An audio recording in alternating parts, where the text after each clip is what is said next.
Well, welcome to this edition of the 700 Club. You know, the Bible says that you will be blessed to the second, third, and fourth generations. Is that literally true? Well, we've got scientists saying, yes, you can affect your third and fourth generation of the way you live. But before I get into that, I want to tell you that I personally am concerned about the thousands of American jobs that are getting lost because of the trade war that our president is getting us in. I am a fan of the president. I am a supporter of the president. But I just think that this is reckless. I don't think it's being carefully thought out. And I think he's got a couple of hawks in his team that are egging him on.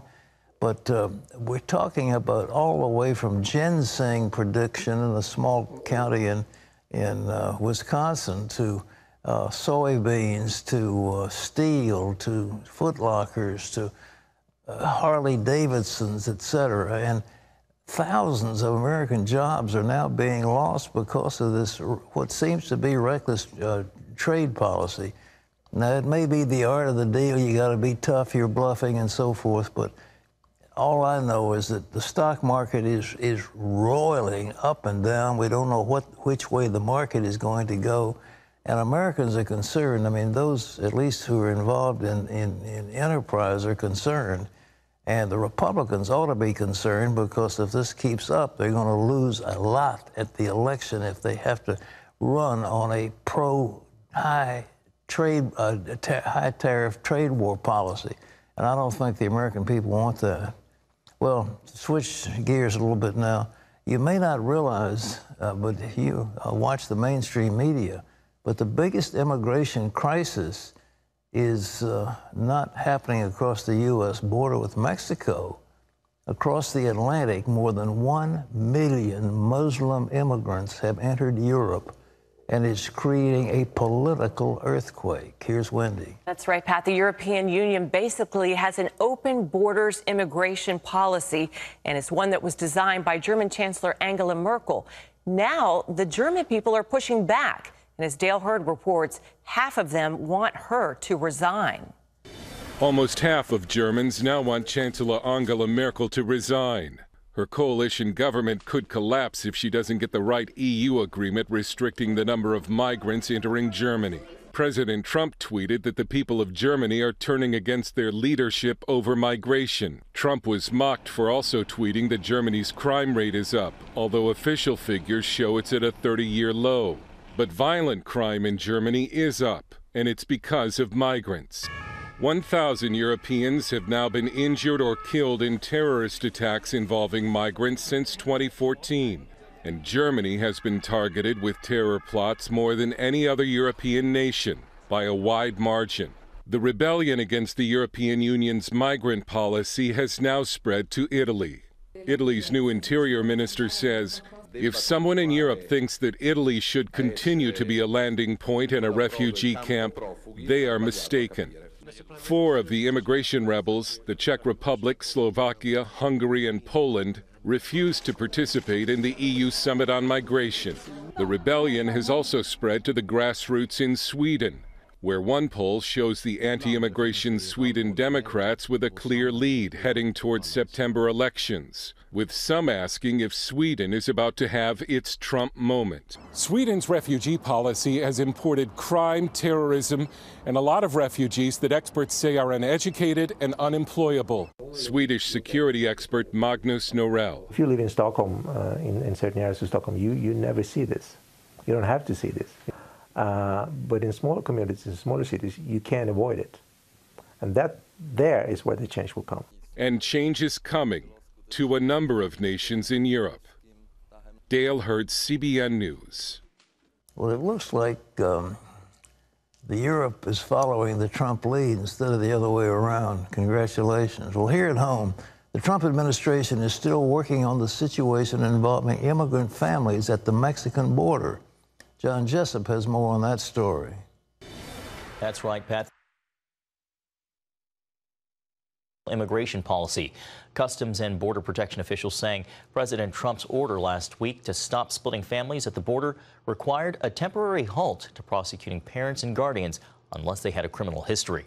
This while Trump continues to call for immediate deportation, adding that immigrants who cross the border illegally don't deserve due process. The Trump administration is asking Congress for a permanent solution as the United States is running out of resources to keep people together. Well, the policy of separating those families has sparked such outrage that it's changed the tone of the public debate. Now lawmakers on both sides of the aisle are calling for a return to civility. Charlene Aaron has that story.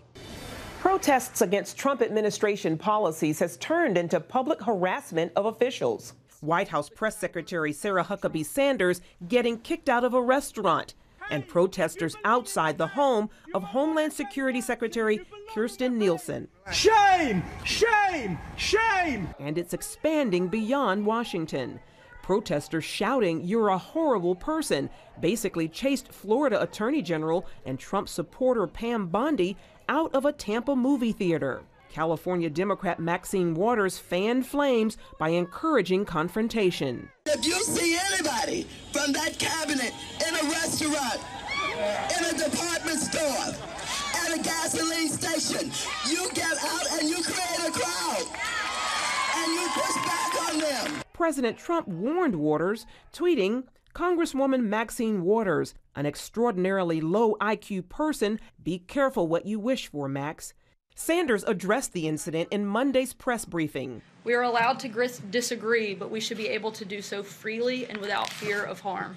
And this goes for all people, regardless of politics. Dan Gaynor of the Media Research Center says the left-wing media is partly to blame. If the media did even a vaguely legitimate job, they'd be lined up out the doors of Congress today to go up and confront Democrat officials and say, "Do you agree with what she said?" The issue has also been a problem on the right. In 2007, rocker Ted Nugent called for then Democratic presidential candidates Obama and Clinton be assassinated.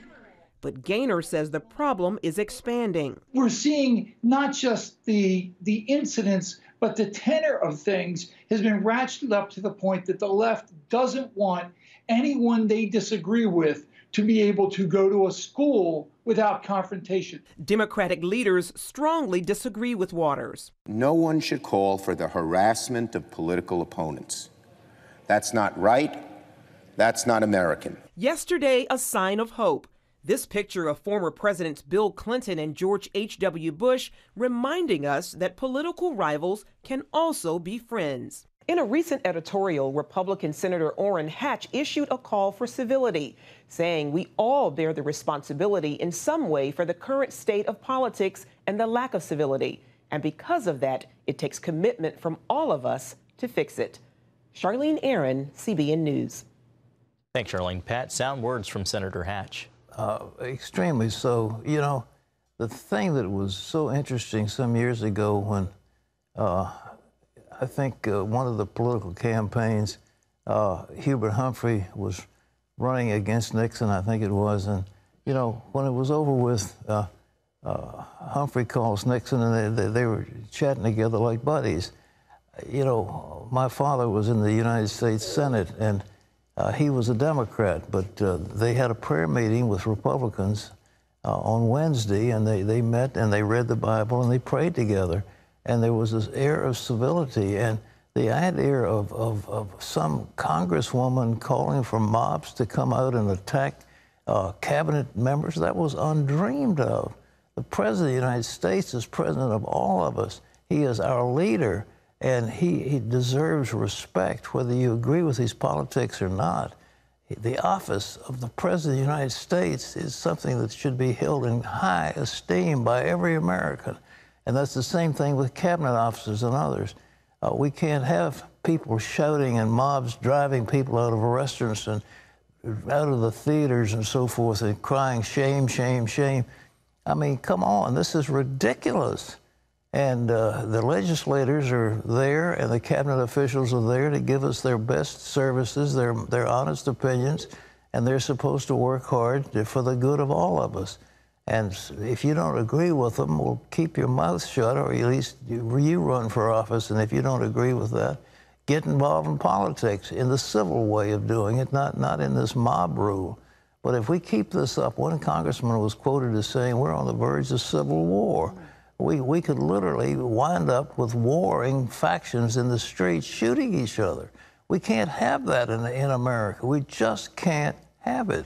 And I think Chuck Schumer was right to say that he did not agree with Maxine Waters. I mean, what a horrible thing to say, to encourage mobs to go after cabinet officials. For anybody in Congress to do something like that, that should be grounds for impeachment. John? Pat, the Supreme Court decided not to hear the case of a Christian florist who was fined for refusing to provide flowers for a same-sex wedding. Baronelle Stutzman cited her First Amendment rights for refusing service, saying gay marriage violates her biblical beliefs. Her attorneys argue the ruling is a win because the justices told the Washington court to reconsider its decision in light of their recent Masterpiece Cake Shop ruling. In that case, the High Court said the public officials can't show bias against people's religious beliefs. Religious freedom advocates say this is not the end of the battle for people of faith who object to serving same-sex weddings, but it is a step in the right direction. Well, markets are wobbly as the trade dispute between the United States, China, and Europe heats up. The Dow fell 328 points, its biggest one-day drop in weeks, as the Trump administration issued a round of fresh threats on Monday to China. CBN's White House correspondent Ben Kennedy has more on the U.S.-China trade relations, now on high alert. President Trump is not backing down on China. This round of tariffs targets 4 times as many goods, to the tune of $200 billion.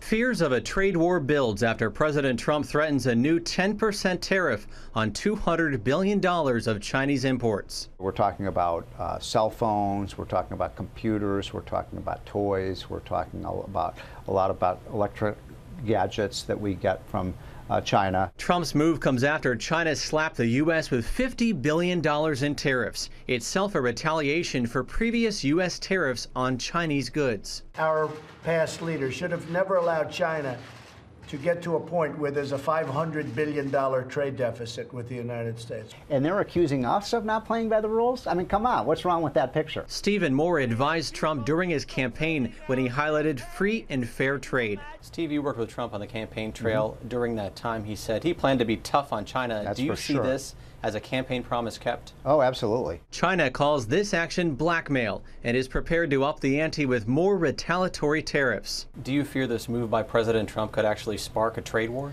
It could. Yeah, we could see a trade war. I don't want to see one. Donald Trump doesn't want to see one. We have no control over what another country does in retaliation. Commerce Secretary Wilbur Ross defended Trump's tariffs during a Senate Finance Committee hearing where lawmakers expressed their concerns. I'm increasingly concerned that the tariffs, both those in place and those that have been proposed, are going to hurt American consumers and our domestic businesses, especially in the agricultural sector, far more than they're going to persuade the Chinese to change their unfair trade practices. Stephen Moore says odds are good that both sides will meet soon to stop the tariffs. In the meantime, expect more tough talk until they reach a compromise. Ben Kennedy, CBN News, Washington. Thanks, Ben. More now on those wildfires raging across the West and prompting massive evacuations. The Pawnee Fire in Northern California has burned 8,200 acres and destroyed 22 homes. The fire is just one of 5 burning across the state. A red flag warning and wind advisory are in effect for parts of Northern California. Officials say the area could see wind gusts up to 40 miles an hour.